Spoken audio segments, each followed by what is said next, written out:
It's time for Over There with Mirella Rastorfer. Mirella is our European correspondent. She joins us weekly. She is over there amazingly still in Switzerland, which for her is a record beyond. Actually, I don't know whether or not she's moved, but I don't think she has.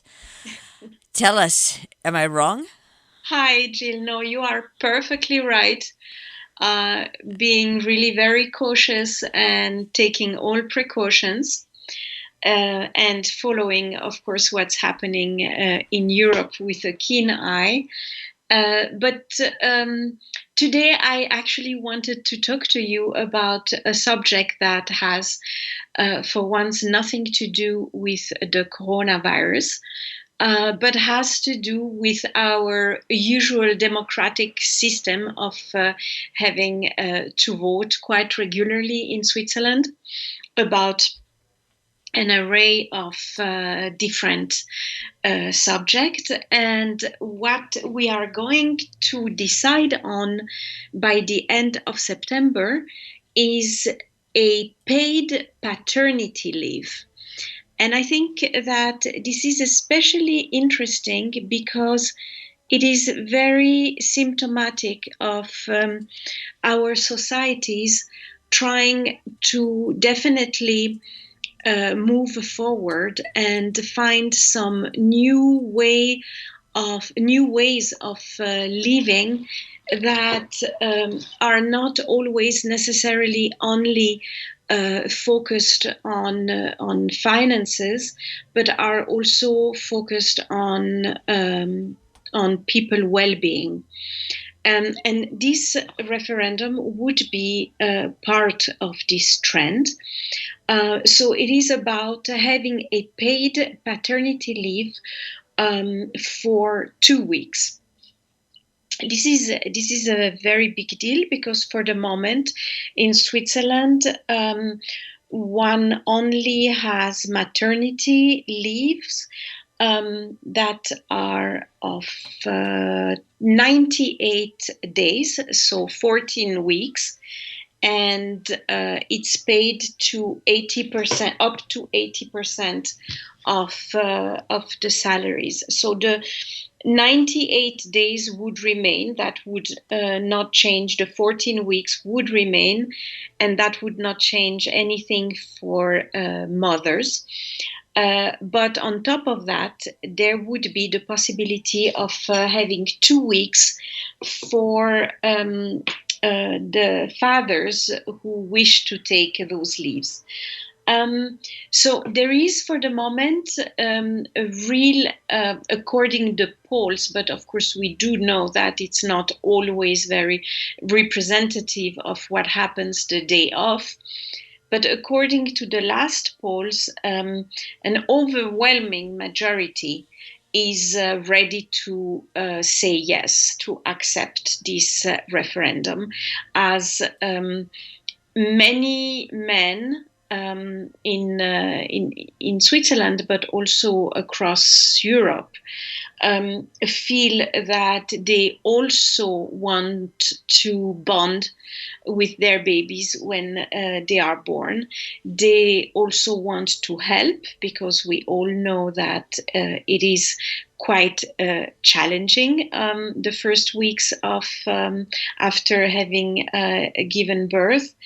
And some men even find that 2 weeks are not enough, according to some interviews, and would like that to be extended to 4 weeks eventually, or 14 weeks. Obviously, this is absolutely not realistic, and it's not going to happen in the near future. But it's important to take those comments into consideration because it shows that there is a huge gap between generations in how people and mainly young people want to see their life develop.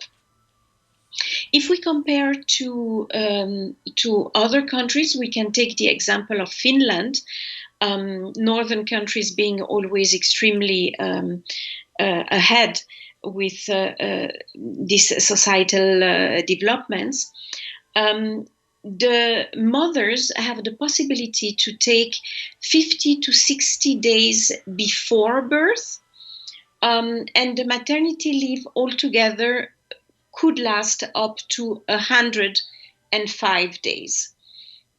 So just a little bit more than the Swiss 14 weeks.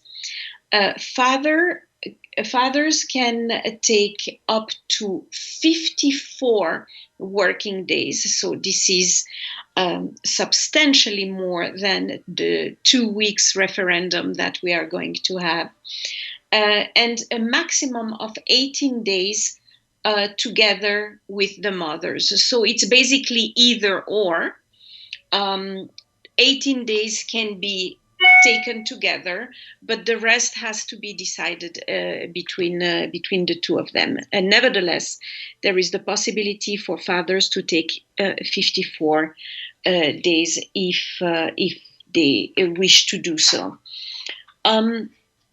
What is also very interesting in the interviews and the polls is that seniors are actually very positive towards this development. And many people were wondering how come such an older generation would be positive for something that was unheard of in their own lifetime.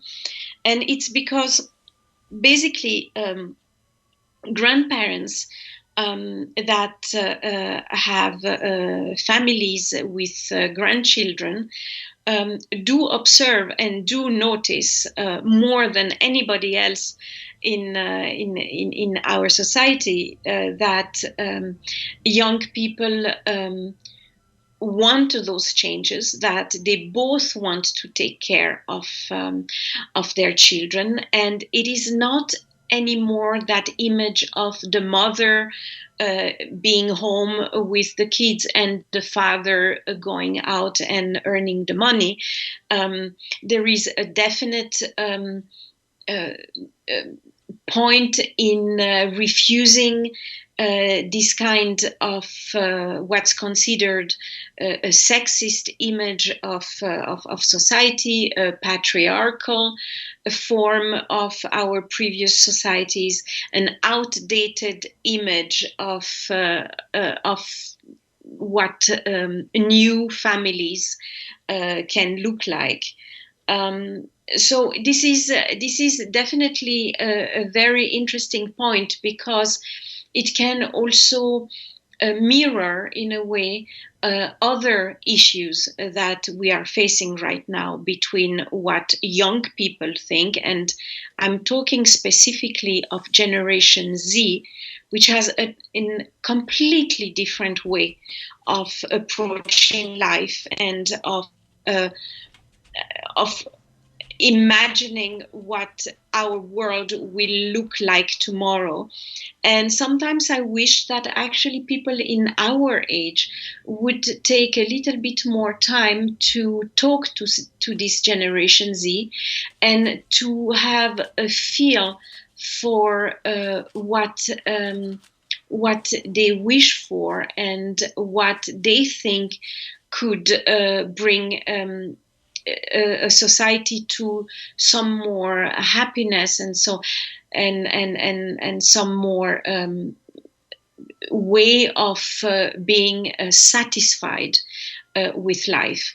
Of course, all of this can sound very cheesy, and nobody is happy all the time without interruption.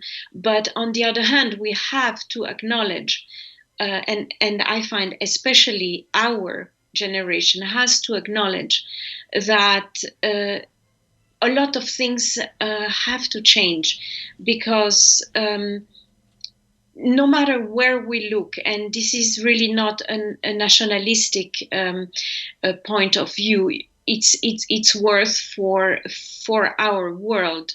No matter where we look, one has to admit that people are facing extremely difficult times, besides the fact that we are in the middle of a pandemic.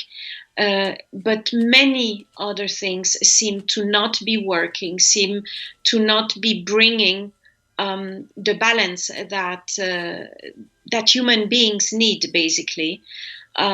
So what I wanted to show with this subject today with our conversation is that paid leave for fathers is just a little tiny part of a few changes that will probably happen in the future, maybe not the near future, but in the future, because one thing is for sure, the Generation Z doesn't think like we think at all.